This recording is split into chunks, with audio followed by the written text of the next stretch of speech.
I don't know what happened to me in the womb, but like I can't pay attention to story in games. Like and I'm sure there's one or two people out there who can sympathize with me, but the moment story comes on in any video game, I'm like, where's the skip button? Where is it? Really? I can't pay attention. What's your favorite story in a video game then?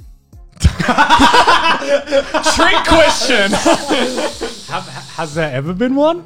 Bro, I need to like really go deep in my memory. I remember the only game that I think I watched the cutscenes, and I think I was like 15. I don't even know why I played this game. It's called Blue Dragon. It was a JRPG. Never. Weird game. It's probably like two people in the comments who are like, I know what that is. It's like it's a JRPG. Comment below if you've played Blue Dragon. It was just seemed like a Dragon Quest knockoff, but I didn't know what Dragon Quest was at the time. But I watched Dragon Quest afterwards, and I was like, wait a second. This looks awfully like that game I used to like. And you know, it pains me every time when I go to press that skip button. Yeah. But like, I don't know what it is. Like, is there something wrong with me that I can't enjoy story in video games? I mean, I'm sure there's a bunch of people who aren't into it, right? Maybe, but like for me, it's like I look for a gameplay loop, not a story. I'm like the complete opposite of well, you. no, because Yeah. you've played League of Legends, you played it a fair amount. You Yeah, play but like playing Valorant right now with me. in terms of like single player games, Yeah. like I need a story. I don't Like, play single player games. Well, there's your I problem. mean, you played, for example, Cuphead or something like Cuphead, that. yeah, I used to speedrun Cuphead. That was Yeah. fun, but that was for the gameplay loop. That wasn't for. yeah, I don't Yeah, think, exactly. Like I tried playing Cuphead. I'm like, why am I playing Cuphead? What is the narrative reason for me to complete this game? Like, I just love run and gun games. I need a narrative reason, and if you need me to sit through like a 2-hour cutscene, I'll fucking do it. Oh my if it's God. if it's No, I if can't it's a do good that. if it's a good story, I'll fucking do it. Like the reason I loved Doom 2016 so much is you literally start that game, you smash a skull open, and you start shooting. And like that was like, oh my God. Doom 2016 is the epitome of like They made monkey the game. brain. They made the games. game. They made a game for me. Ooh. It's like gun, enemy, shoot. Let's go. That was like exactly what I wanted. I just wanted a game that was like, fuck the story. Let's just make a like gameplay that is addictive, right? Yeah. And so when I play, like, you know what pisses me off to death about JRPGs? I love JRPGs, but Do you, though? the moment they start making the menu a fucking challenge is when I'm like, this is too much. Like, I love Fire Emblem Three Houses, right? But there was times in that menuing was like half the gameplay, and I'm like, I don't know. I'm the opposite. man. yeah. Same. When there's a complex menu, I was like, oh man, leave the look at game. you are playing the game No, on the no. main menu. Yeah. But like, okay, you know, like I jump from multiplayer to game to multiplayer games. Like I've been like Diamond in League of Legends like 5 years in a row. Yeah. I started playing TFT recently. Got to Diamond 1 in that. Nearly mastered TF. If you play these games, you know it's good shit. I'm big brain essentially. Playing Valorant now with Gaunt sometimes. Yeah. Valorant's a good game to CSGO. I played Overwatch, got to master in that. Like I mean, okay, what's like your opinion on like something like the Metal Gear Solid series? Then did you ever play I Metal love Gear those Solid? games. Yeah, I played Metal Gear Solid. I like Well, that. because that's like very heavily story. Yeah, that's like as well. that's not visual novel. That's just cutscene after paying attention cutscene. to those. Like Halo, right? Halo.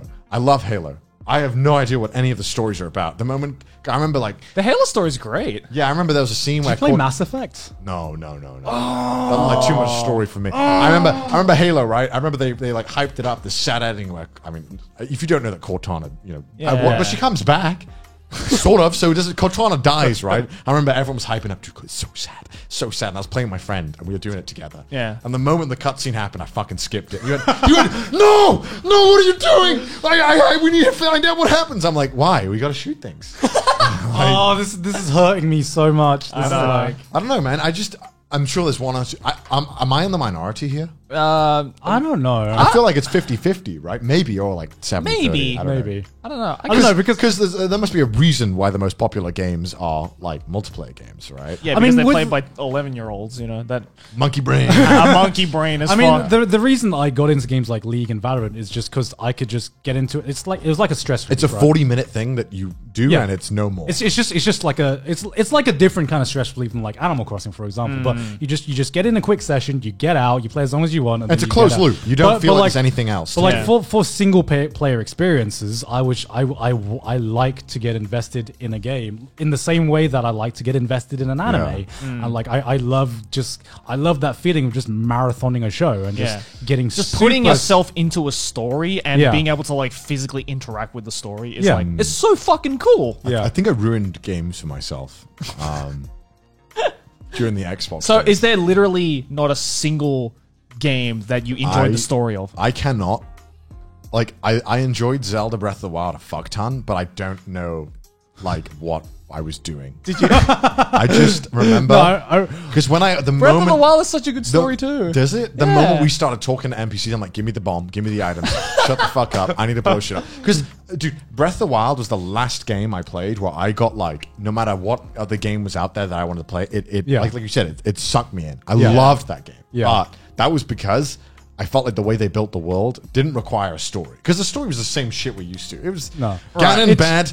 Go and defeat Ganon. But in my opinion, the most genius thing about Breath of the Wild is that, yes, you could skip all of the dialogue and still really fucking enjoy it purely for the gameplay. That's why I loved it. Because it was like, do your own thing, man. It's even more enjoyable when you actually talk to the NPCs, and especially the ones that are kind of just out in the open, not the ones that are in the towns, and just hearing what they say. It does such a good job at world building. I'm serious. You're laughing, but the NPCs, like, I listen to all the NPCs and I'm like, okay, I have so much of a better understanding of this world now. Joey's like, I'm on the visual novel playthrough. Yeah, exactly. I'm hearing this and I'm like, wait, you spoke to the NPCs? Yeah. Wait, okay, the thing I hate the most, right, is when games make you speak to NPCs. I hate that so much. It depends on like the game for me, because if it's a world I'm not invested in, then I'm like, whatever. This is shitty. But if it's like a world I'm super invested in, I'm that kind of person who just speaks to everyone because I want to get as much content as I can out of this game. Yeah, exactly.